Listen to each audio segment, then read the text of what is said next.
Long before roads learned the language of tires, before houses rose higher than trees, there stood a wide village called Akambi, resting between a river that never hurried and a forest that never slept.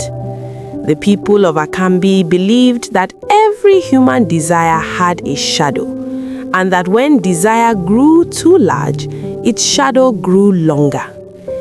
It was in this village that a boy named Sayo was born. From childhood, Sayo carried a charm that did not come from beads or herbs.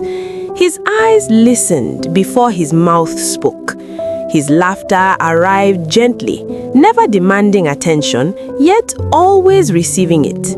When he walked through the village square, heads turned, not because he asked them to, but because something about him invited looking twice. The women noticed early. At first, it was harmless. Young girls giggled when he passed. Older women smiled and shook their heads, whispering, "This one will trouble hearts." The elders watched him carefully because they had seen this story before many times with many endings. As Sayo grew into a young man, admiration followed him like a second skin. Wherever he went, affection waited. And instead of choosing one path, Sayo stepped into many. He loved Abeni, whose laughter sounded like calabash bells. He loved Morenike, gentle and patient, with eyes that forgave too easily. He loved Zainab, strong-willed and proud, whose words cut clean and sharp. He loved Sade, quiet and thoughtful, who believed deeply in promises. To each woman, Sayo offered himself a different version. To one, he was the dreamer. To another, the protector. To another, the faithful man ready for marriage. To another, the future husband waiting for the right time. And to himself, Sayo said, "Love is wide. Why should my heart be small?" At first, life rewarded him. Meals found him without asking. Doors opened when he knocked. His name was spoken softly at night. He believed himself clever. One hot market afternoon, fate arranged a meeting that Sayo could not control. The women he had promised different futures crossed paths at the same well. What began as polite greetings ended in questions. What began as questions ended in silence.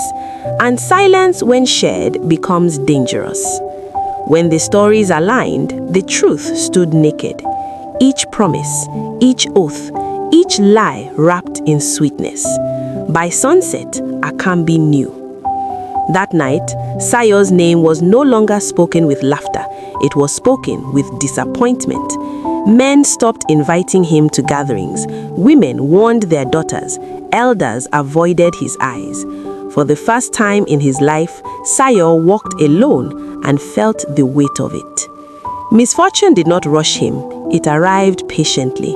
His farm, once green, dried without explanation. His sleep broke into restless fragments. His laughter refused to return. Then sickness came. He lay on his mat, listening to the sounds of the village, life continuing without him. No woman sat beside him. No hand wiped his forehead. No voice prayed over him. That was when regret arrived fully.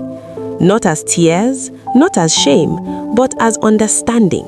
He realized then that admiration is not love and desire is not care.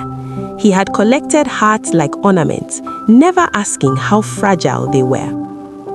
After his recovery, Sayo left the village for a season. He walked far, walked under strangers, and learned silence. Time reshaped him. When he returned, his shoulders were humbler, his eyes older. He spoke less, listened more. When he finally loved again, he loved one woman, fully, truthfully, carefully. And when his son was born, Sayo told him this story under the same Iroko tree.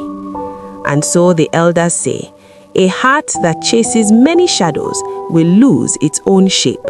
Because love is not proven by how many people desire you, but by how many people you do not hurt. And Sayo, the boy who loved too many women, learned that some lessons wait for loneliness before they speak.